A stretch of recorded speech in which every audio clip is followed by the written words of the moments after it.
My guest today is Dr. Ha-Joon Chang, a professor of economics and development studies at the University of Cambridge, and I'm going to ask him what he thinks the future of developing economies might look like in a post-COVID world. In the short run, a lot of developing countries are being very hard hit. In a lot of developing countries, people actually need to get out on the street to make a living, and many of them have had to impose severe lockdown. This has put a lot of developing countries in very difficult situations.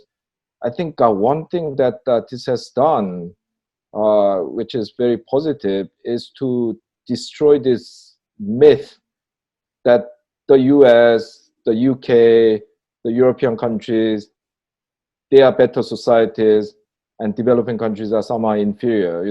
Given the way, especially countries like the US and the UK have dealt with this pandemic, has seriously exposed how disorganized and unprepared these societies have been. And I think that will actually boost the self-confidence of developing countries who have, for hundreds of years suffered from, the Western imposed inferiority complex. And I think one positive thing that has come out of this crisis might be to make developing countries more self-confident and make them seek their own ways rather than just listening to their former colonial masters and rich countries, big countries. Do you think developing countries will be able to, as you say, kick the ladder and change to a new paradigm, or will they be squeezed to become more dependent? I think in the short run, there'll be financial difficulties, no doubt about that. I think in the longer run, this will enable, if they play it right, developing countries to forge a new kind of development path. Because first of all, this crisis has basically destroyed the conventional wisdom regarding the role of the state and free market and so on. When the UK government is paying 80% of wages of workers kept on books in companies, what else is there that you shouldn't do? So I think that this has destroyed the myth of free market. It also has highlighted the importance of solidarity and particularly social protection, because this pandemic has shown that unless you keep everyone safe, no one is safe. This crisis is going to increase the importance of manufacturing in the coming years, because service industries have collapsed and will not recover to the same extent until effective vaccine is developed.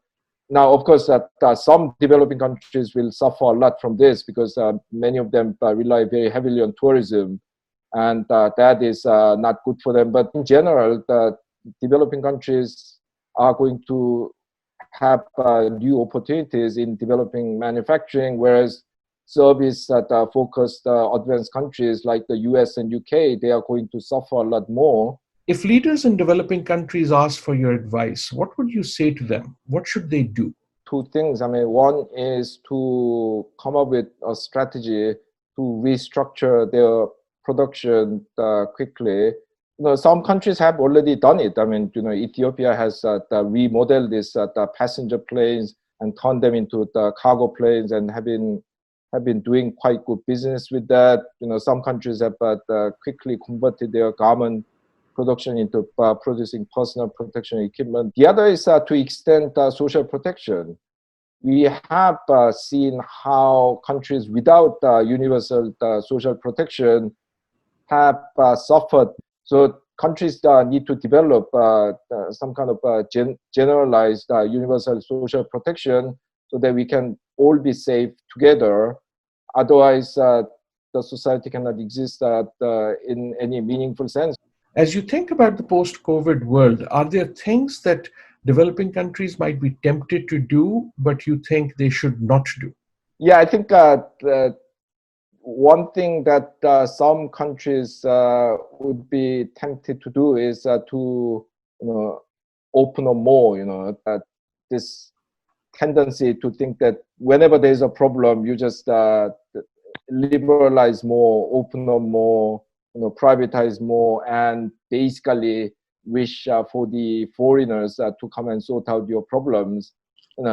Okay, maybe one country can do it, two countries can do it. If everyone tries to do it, well, to begin with, there isn't going to be enough money around, and secondly, a lot of countries are going to compete for this money. So actually, this kind of solving the crisis through liberalization might work if you are the only one who's doing it. But if everyone's doing it, it will be raised to the bottom.